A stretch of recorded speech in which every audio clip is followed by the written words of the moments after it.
ankasitrahana sady ianao tsy misaraka aminay amin'izao alina izao manolotra ny arahava tompoko lasy tompoko vavy ary izay malefaka na atony ny ary tsy maro toerana indraindray no mandrafitra ny toetry ny androntsika eto Madagasikara. Ankoatran'izay dia ahery ny ranomasina sy ny fitsokan'ny rivotra ny aty amin'ny morontsiraka atsimo andrefana sy ny tapany atsimon'ny Madagasikara ray manontolo iny any amin'ny alahady any kahatrany amin'ny alatsinainy. Araka izany dia entamin'ireo mpampiasa ranomasina amin'ireo toeran'ireo mba tsy hiandrika aloha izany. Izay ny amin'ny ary fa toy izao ny mety toetry ny andro no vinavinaina ho any rapitsa atombokantsika avy hatrany amin'ny maraina dia ho avy ny orana ny aty amin'ny faritra Analanjorofo sy Atsinanana raha toa ka olalovan-drahona ny ilana Atsinanana ny faritry ny Avoatany. Anao orana tandrifon-drahona kosa ny aty amin'ny faritra Melaka aty ary azo erika vao maraina ny ilana Atsinanana ny Iorombe ifandimby ny rahona sy ny masoandro ho amin'ny faritra sisy. Raha ho any ariva kosa indray dia azo orana ny aty Antalaha Analanjorofo ny tatratra ny Tomasina izany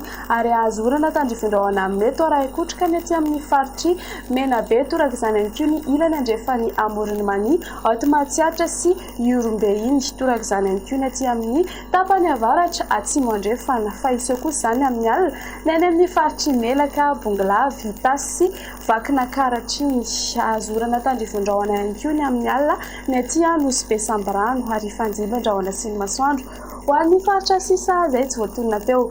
Ny maripana ny tombatombanana ho an'ny rapitsy ny ambandritra dia 1.0°C hitantsika aty Vakinakaratra eo amin'ny 2.0°C eo kosa ho antsika tao Analamanga tsy ho anareo any Fianaratsoany. Ny maripana mafana indrindra kosa indray dia hitantsika aty amin'ny manodidina ny Antsohisy Mahajanga 3.0°C ho an'ny rapitso. Ny maripana mafana indrindra ho an'ny faritry ny Avoatany kosa dia eo amin'ny 4.20 ka hatramin'ny 4.0°C. Ifandimban-drahona sy ny masoandro any Paris, Maurice, Comores sy Seychelles fa Ibaligabenga be masoandro any Milan, Bangkok sy La Réunion. Ho avy ny orana ny Johannesburg fa anao orana tandrifon-drahona mety raha ikotrika kosa ny any Nairobi.